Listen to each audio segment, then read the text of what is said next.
Delhi NCR में air quality index यानी AQI 460 से 500 के बीच दर्ज किया गया है, जो गंभीर श्रेणी में आता है। हालात को देखते हुए सरकार ने गैप स्टेज 4 के तहत सख्त पाबंदियां लागू कर दी है। गैप 4 के तहत स्कूलों में हाइब्रिड मोड लागू किया है, जहां पढ़ाई का 50% हिस्सा ऑनलाइन होगा। सरकारी और निजी दफ्तरों में भी 50% कर्मचारियों को वर्क फ्रॉम होम की अनुमति दी गई है। इसके साथ ही निर्माण कार्यों पर रोक और कुछ श्रेणियों के वाहनों के संचालन पर भी प्रतिबंध लगाया गया है। 12 दिसंबर को लोकसभा में नेता प्रतिपक्ष राहुल गांधी ने दिल्ली एनसीआर के प्रदूषण को राष्ट्रीय आपदा करार दिया।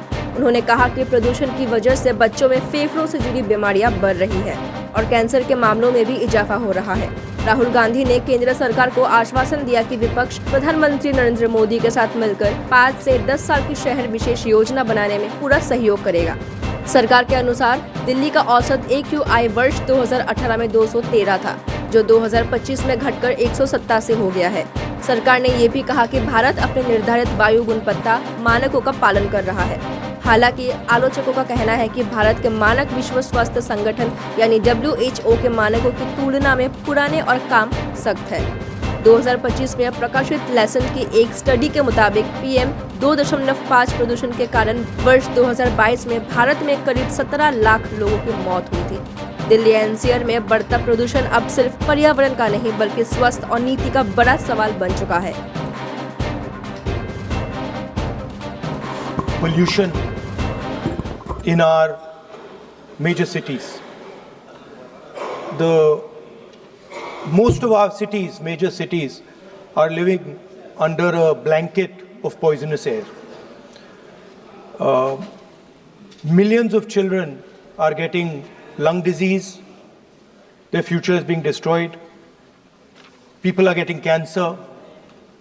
Older people are struggling to breathe.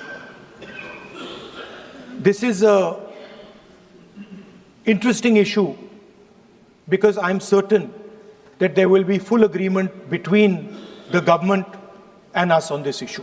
This is not a, this is not an ideological issue. This is everybody in this house would agree that air pollution, the damage it is doing to our people, is something that we would like to cooperate on.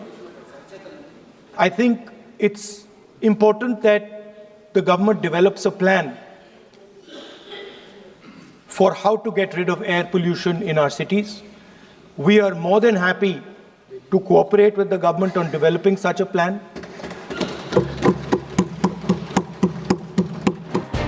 News Desk Report, Global News Network.